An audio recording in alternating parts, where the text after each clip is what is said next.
السلام علیکم ورحمۃ اللہ وبرکاتہ، کیسے ہو دوستو؟ میں ہوں فضیل اختر اور آج پھر ایک بار ذکی ٹاکس میں لے کر کے آیا ہوں ایک بہت ہی امپورٹنٹ ٹاپک، یعنی پروفٹ محمد صلی اللہ علیہ وسلم کی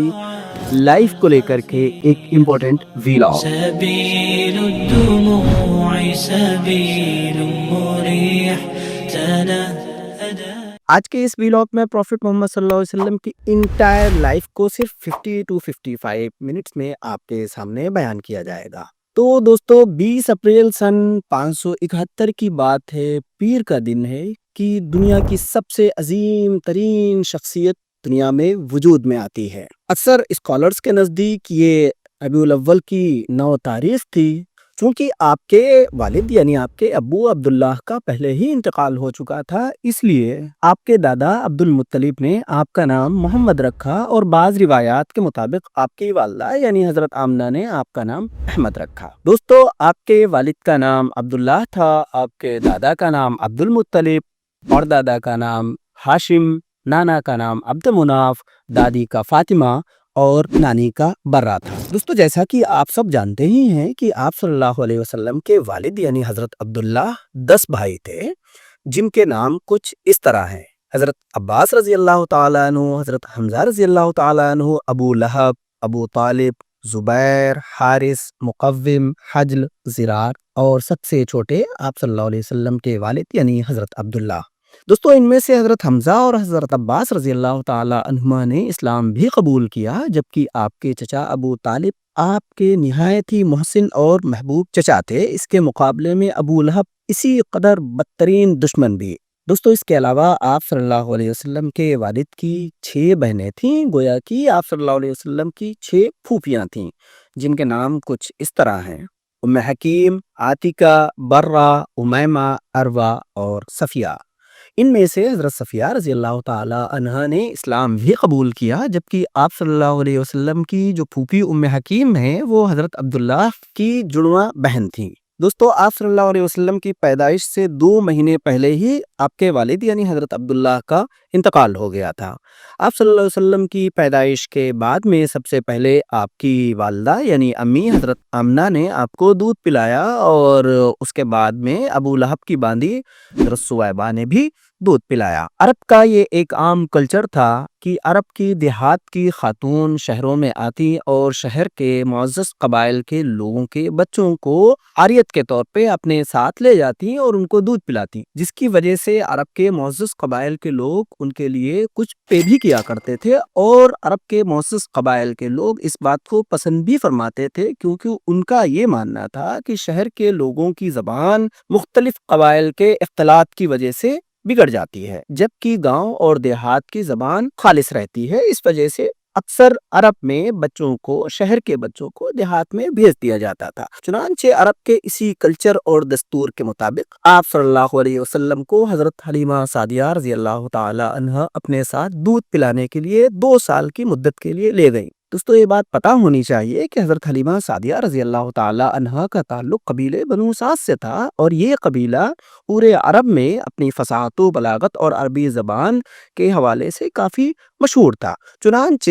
آپ صلی اللہ علیہ وسلم ڈیل کے مطابق حضرت حلیمہ سعدیہ رضی اللہ تعالی عنہا کے یہاں 2 سال تک رہے، لیکن ان 2 سالوں میں حضرت حلیمہ رضی اللہ تعالی عنہا نے جو برکتیں اپنے گھروں پر دیکھیں، ان برکتوں کی وجہ سے آپ صلی اللہ علیہ وسلم کے حوالے سے ریکویسٹ کی کہ آپ صلی اللہ علیہ وسلم کو مزید 2 سال ان کے پاس رکھ دیا جائے۔ چنانچہ ان کے خواہش کے مطابق آپ صلی اللہ علیہ وسلم مزید 2 سال حضرت حلیمہ سعدیہ رضی اللہ تعالی عنہا کے ساتھ ہی رہے، گویا کہ اس طرح آپ صلی اللہ علیہ وسلم نے 4 سال حضرت حلیمہ سعدیہ رضی اللہ تعالی عنہا کے گھر بتائے۔ دوستو حضرت آمنہ رضی اللہ تعالی عنہا کا میکہ چونکہ مدینہ میں تھا اور حضرت عبداللہ کی وہیں وفات ہو گئی تھی، اس لیے حضرت آمنہ رضی اللہ تعالی عنہا اپنے بیٹے محمد صلی اللہ علیہ وسلم کو لے کر کے مکہ واپس آ رہی تھیں۔ آپ کے ساتھ میں آپ کی وفادار باندی حضرت ام ایمن بھی ساتھ میں تھیں، لیکن واپسی میں ابوا کا ایک مقام پڑتا ہے، جس مقام پر حضرت آمنہ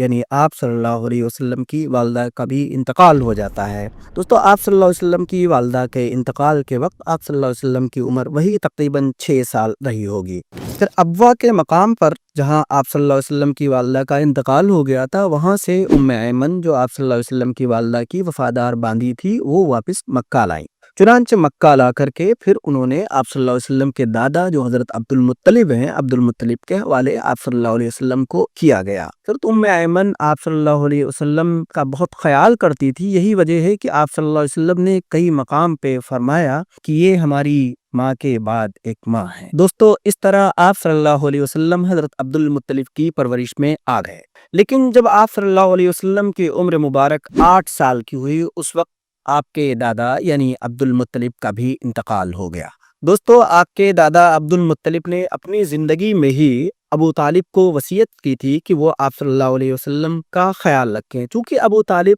آپ کے سگے چچا تھے، اس معنی کر کہ حضرت عبداللہ اور آپ کے چچا ابو طالب کی ماں ایک ہی تھی۔ چنانچہ حضرت عبد المطلب کی وفات کے بعد میں آپ کے چچا ابو طالب نے آپ کی پرورش کی اور وہ آپ سے بے حد محبت اور شفقت کرتے تھے۔ اس کے علاوہ ابو طالب کی بیوی حضرت فاطمہ بنت اسد بھی آپ صلی اللہ علیہ وسلم سے بے حد پیار و محبت کرتی تھیں۔ دوستو عرب کے عام کلچر کے مطابق آپ صلی اللہ علیہ وسلم نے اپنے بچپن میں بھیڑ اور بکریاں بھی چرائیں۔ ایک بار جب آپ صلی اللہ علیہ وسلم کی عمر مبارک 12 سال تھی، اس وقت آپ کے چچا ابو طالب شام کے سفر کے ارادے سے نکلے۔ آپ صلی اللہ علیہ وسلم کے اصرار پر آپ صلی اللہ علیہ وسلم کو بھی ساتھ میں لے لیا، لیکن راستے میں تیمہ نامی ایک جگہ پڑی جہاں پہ حضرت ابو طالب نے تھوڑی دیر کے لیے قیام فرمایا۔ اس تیمہ نامی جگہ پر ایک راہب رہا کرتا تھا جس نے اس 12 سال کی عمر میں ہی آپ صلی اللہ علیہ وسلم کے اندر نبوت کے تمام آثار دیکھ لیے۔ چنانچہ وہ آپ کے چچا ابو طالب کے پاس آتا ہے اور کہتا ہے کہ اگر شام کے یہودیوں نے آپ صلی اللہ علیہ وسلم کو پہچان لیا تو کہیں آپ صلی اللہ علیہ وسلم کی جان کے درپے نہ ہو جائے۔ چنانچہ بحیرہ نامی راہب کے کہنے پر آپ صلی اللہ علیہ وسلم کو آپ کے چچا نے اسی تیمہ نامی جگہ سے دوبارہ مکہ واپس کر دیا۔ دوستو لیکن اس کے بعد جب آپ صلی اللہ علیہ وسلم کی عمر مبارک 25 سال کی ہوئی تو حضرت خدیجہ رضی اللہ تعالی عنہا کی خواہش پر آپ صلی اللہ علیہ وسلم نے دوبارہ شام کا تجارتی سفر کیا جو حضرت خدیجہ رضی اللہ تعالی عنہا کی طرف سے تھا، اور اس سفر میں حضرت خدیجہ رضی اللہ تعالی عنہا نے اپنے غلام میسرہ کو بھی آپ صلی اللہ علیہ وسلم کے ساتھ بھیجا تھا، اور اس سفر میں بہت زیادہ نفع بھی ہوا تھا۔ شام کے اس تجارتی سفر میں آپ صلی اللہ علیہ وسلم کی دیانت و امانت کو جو میسرہ نے دیکھا اور خود حضرت خدیجہ رضی اللہ تعالی عنہا نے جو محسوس کیا، اس کی وجہ سے حضرت خدیجہ رضی اللہ تعالی عنہا بے حد متاثر ہوئیں، اور اس تاثر کا اثر یہ ہوا کہ حضرت خدیجہ رضی اللہ تعالی عنہا نے آپ صلی اللہ علیہ وسلم کے پاس پیغام نکاح بھیج دیا۔ جب آپ صلی اللہ علیہ وسلم کو پیغام نکاح بھیجا، اس وقت آپ صلی اللہ علیہ وسلم کی عمر وہی تقریباً 25 سال تھی، جبکہ مشہور قول کے مطابق حضرت خدیجہ رضی اللہ تعالی عنہا کی عمر 40 سال اور بعض روایات کے مطابق 28 سال تھی۔ دوستو اس زمانے میں نکاح کے موقع پر دونوں پارٹیز کی طرف سے خطبہ دیا جاتا تھا، اور اس خطبے میں ہر طرف سے اپنے اپنے خاندان کی تعریفات اور ان کی خصوصیات بیان کی جاتی تھیں۔ چنانچہ آپ صلی اللہ علیہ وسلم کی طرف سے حضرت ابو طالب نے خطبہ دیا، جبکہ حضرت خدیجہ رضی اللہ تعالی عنہا کی طرف سے ان کے قریبی عزیز ورقہ بن نوفل نے خطبہ دیا۔ مہر کے بارے میں 3 روایات ہیں، ایک روایت کے مطابق 20 اونٹ، جبکہ دوسری روایت کے مطابق 400 دینار، اور ایک تیسری روایت کے مطابق 500 دراہم ہے۔ نکاح کی اس مجلس میں حضرت حمزہ اور حضرت ابو بکر رضی اللہ تعالی عنہما کے علاوہ دیگر سرداران قریش بھی شامل تھے۔ حضرت خدیجہ رضی اللہ تعالی عنہا سے نکاح کے بعد آپ صلی اللہ علیہ وسلم اپنے محلہ یعنی محلہ بنو ہاشم سے حضرت خدیجہ رضی اللہ تعالی عنہا کے محلہ یعنی دار خزیمہ منتقل ہو گئے، اور شادی کے بعد حضرت خدیجہ رضی اللہ تعالی عنہا نے آپ کے خدمت میں اپنا غلام یعنی زید بن حارثہ بھی پیش کیا تھا۔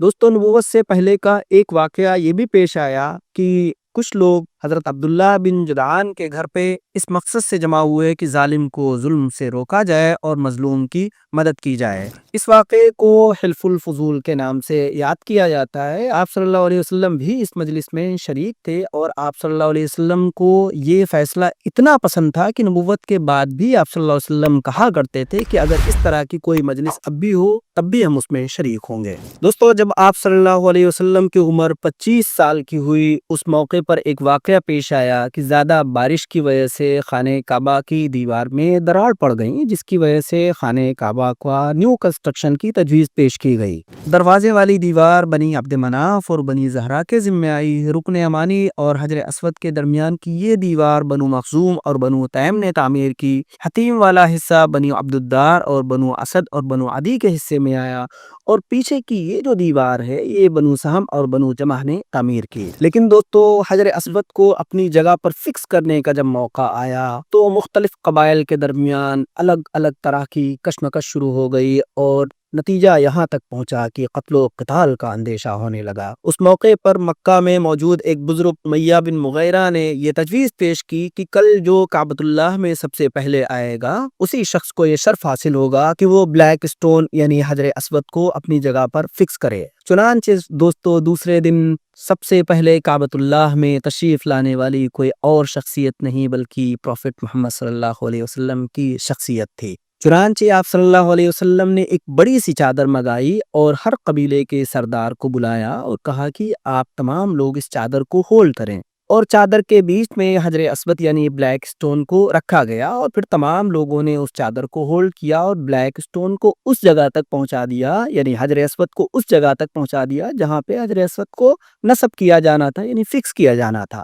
چنانچہ پھر آپ صلی اللہ علیہ وسلم نے اپنے دست مبارک یعنی اپنے مبارک ہاتھوں سے حجر اسود کو اٹھا کر اس کی جگہ پر فکس کیا۔